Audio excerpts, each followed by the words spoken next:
Ian and Jordan share their plan. Phyllis was driving down the road, upset. The flashbacks of when she got run off the road and headlights were triggering her too much. She screeched to a stop on the side of the road. "I can't do this anymore," she cried. At the Abbott mansion, Kyle was hanging out at home alone when there was a knock on the door. He opened it to find Claire with hats and streamers. "Happy New Year," she said. Kyle told her about his night hanging out with Harrison, playing video games until he fell asleep around 10 p.m. Claire said it still hadn't turned midnight in some parts of the world. "You're saying we could still ring in the new year together," Kyle said with a smile. They sat on the couch and counted down to New Year's in a city in Mexico so they could kiss at midnight. Kyle and Claire went to bed to ring in the new year. Kyle told Claire that he felt closer to her, not just because of their intimacy. He said he felt safer with her than anyone else, and it had been that way since the beginning, even before they got romantic. He asked her if it scared her that they've gotten so close and serious. Love General Hospital, B&B, Days, or other soaps? Join the conversation on our SC boards. Click here to connect with fans and dive into discussions now. Claire said she trusted Kyle but wasn't sure she trusted everything else. He was her first lover. Kyle said that she didn't have love growing up, and now that she's getting real love, it might feel confusing to trust in it. At the athletic club, Summer returned from her room to have a drink with Daniel at the bar. They wondered why Phyllis took off and if they should be worried about her. Daniel said Phyllis would fight like hell for them, but no one was in her corner. Summer thought it was time to show Phyllis that she needed to be taken care of and that they were there for her. Daniel said she didn't think Phyllis wanted to be with Danny but definitely didn't want him to be happy with Christine. They laughed at how Phyllis didn't like to lose.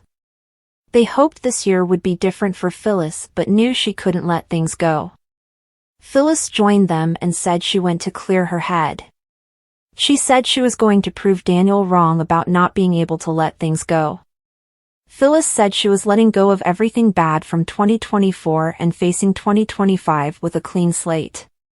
Summer and Daniel said they'd heard it all before and teased her a little.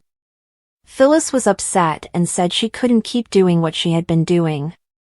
She told them that after they saw Christine and Daniel's gross makeout session, she needed to go for a drive. She said she was in the area of her accident and had flashbacks. This time, she saw the face of the person driving and knew it wasn't Sharon. She told Daniel and Summer the truth.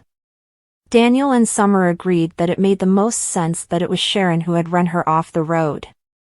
But the flashbacks that she was having confirmed it was not Sharon's car, Phyllis recalled. She said she couldn't deny the truth anymore.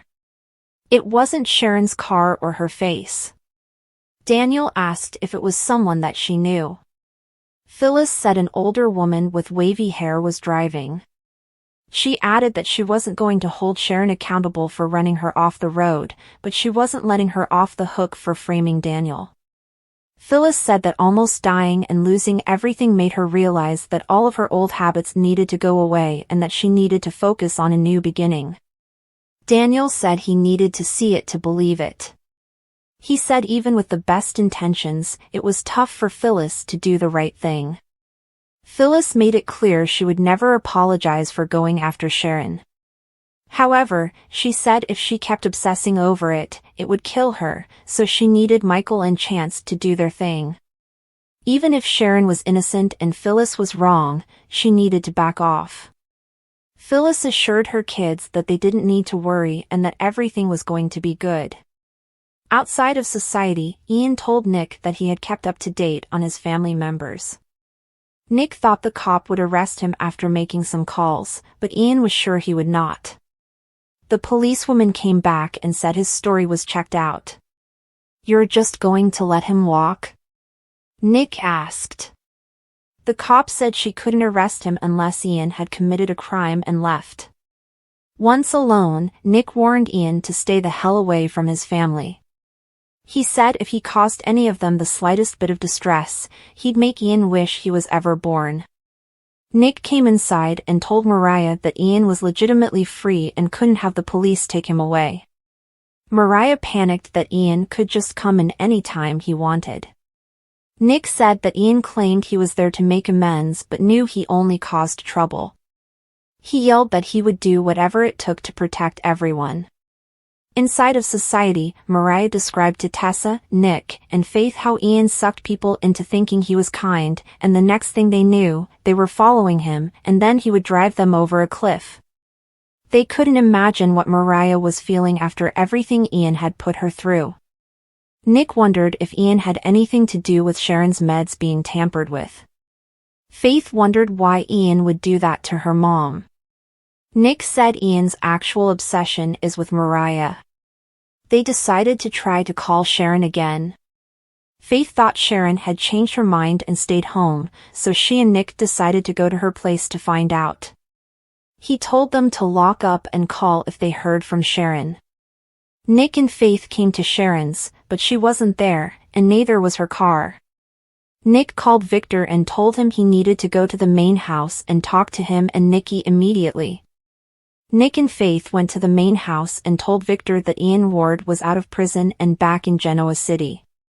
They said they couldn't find Sharon. Faith wondered if Ian had done something to her mom. Victor asked what the cops said, and Nick explained that he had been released. Victor picked up his phone and started to dial. "We will have him found. And then we will have a talk with him," Victor told them. At Society, Mariah fretted while Tessa noted that Ian had saved her life. She said she heard all of the terrible things that he had done but thought it was notable that he stopped to help her when she couldn't breathe. Faith texted and said Sharon wasn't at home. Mariah called and left another message for Sharon. Mariah was worried about Sharon and knew she wouldn't ignore their texts and calls unless something was really wrong. Tessa said she had an eye on Ian all night, and he couldn't have slipped off and done something to Sharon. She said she was more worried about Mariah. She wondered if Mariah was worried about Ian manipulating her again, but Mariah insisted it couldn't happen as she was stronger now and she would do whatever it took to keep her family safe. At the motel, Ian saw Sharon bound and gagged in the room. "Looks like this year is going to be a good year," Ian muttered to Jordan. Jordan asked what they were going to do with her. "Say goodbye," Ian said simply. Jordan told him that they had to get it right. "Kill the blonde and hang the blame on your redhead?" Jordan asked. Ian said the opportunity might allow them to tie it all up with one neat little blow. Ian noted that Phyllis's animosity towards Sharon was the perfect setup and would be Phyllis's undoing. Ian and Jordan discussed ways to kill Sharon and frame Phyllis. They decided to have it look like Phyllis ran Sharon off the road and let her drown in the same spot where Sharon dumped Heather's body. Jordan said she wanted to discuss their plan for Claire next. Ian said achieving his goals was bringing Jordan closer to hers. Jordan said that Ian hadn't been doing his part for her plan. She accused him of thinking she was stupid and playing her. Ian insisted he had nothing but respect for her intelligence. He said he considered her an equal and thought she understood the plan. Once Sharon reaches her watery grave, Mariah will be inconsolable and grief-stricken. "The only thing that will console her is the love of a parent," Ian said. He explained that he took the first step by saving Tessa's life. He was sure that he could convince Mariah to trust him again. Ian said Jordan must be intelligent because she couldn't be stupid enough to bail on their partnership when they're so close to having what they wanted.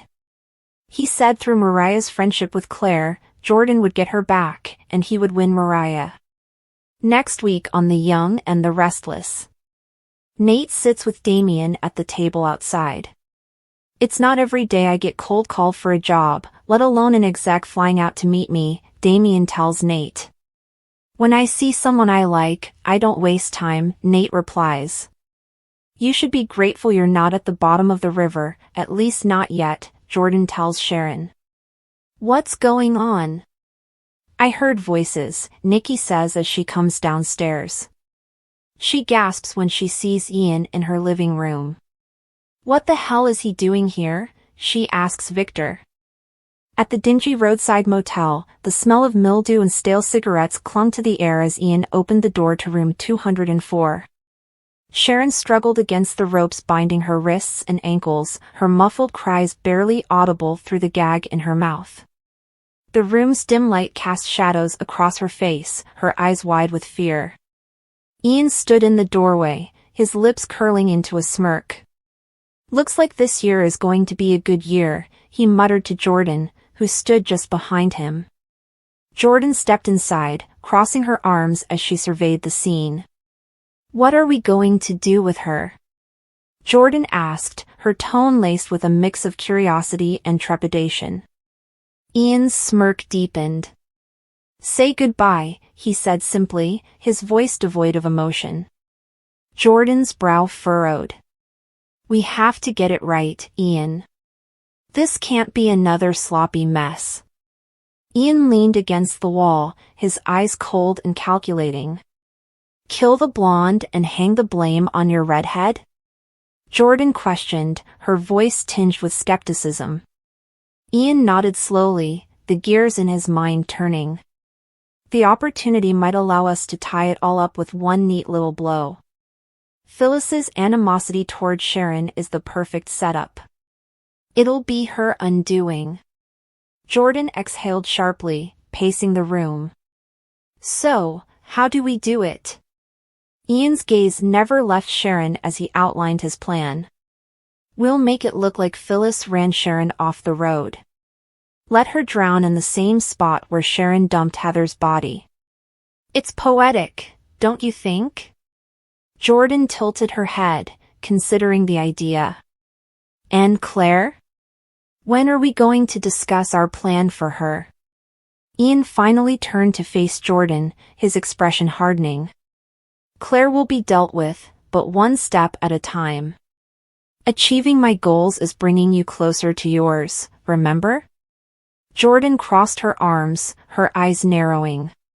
You haven't exactly been doing your part for my plan, Ian. Do you think I'm stupid? That I don't see you playing me? Ian's demeanor softened, though his tone remained sharp. I have nothing but respect for your intelligence, Jordan. You're my equal in this. I thought you understood the plan. Jordan didn't respond, her silence urging him to continue. Once Sharon reaches her watery grave, Mariah will be inconsolable, Ian explained. Grief-stricken. The only thing that will console her is the love of a parent. Jordan's brow furrowed. And you think that parent is you? Ian's grin returned, sinister and self-assured. I took the first step by saving Tessa's life. Mariah will trust me again. She has to. Through her friendship with Claire, you'll get her back, and I'll win Mariah. It's a win-win. Jordan's lips pressed into a thin line. You better be right about this, Ian. I've come too far to watch it all fall apart now. Ian stepped closer, his voice low and menacing. You're too smart to bail on our partnership when we're so close. We'll have everything we've ever wanted. Next week on The Young and the Restless.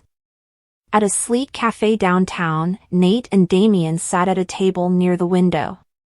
Nate leaned back, exuding confidence as he spoke. It's not every day I get cold called for a job, let alone an exec flying out to meet me, Damien said, raising an eyebrow. Nate's lips curled into a charming smile. When I see someone I like, I don't waste time. Meanwhile, back at the motel, Jordan towered over Sharon, her voice dripping with venom. You should be grateful you're not at the bottom of the river, at least not yet. Sharon's muffled protests were ignored as Ian entered the room with a duffel bag. Let's not waste time, he said, setting the bag down with a thud. Elsewhere, at the Newman Ranch, Nikki descended the grand staircase, her steps echoing in the vast space. She froze at the sight of Ian standing in the living room. Her face paled as she turned to Victor. "What the hell is he doing here?" she demanded, her voice trembling with a mix of anger and fear. Victor's jaw tightened, but his eyes betrayed nothing. "We need to talk," he said curtly. The tension in the room was palpable as Nikki glared at Ian, her hands clenched into fists. Ian, however, remained unfazed, his smirk never wavering.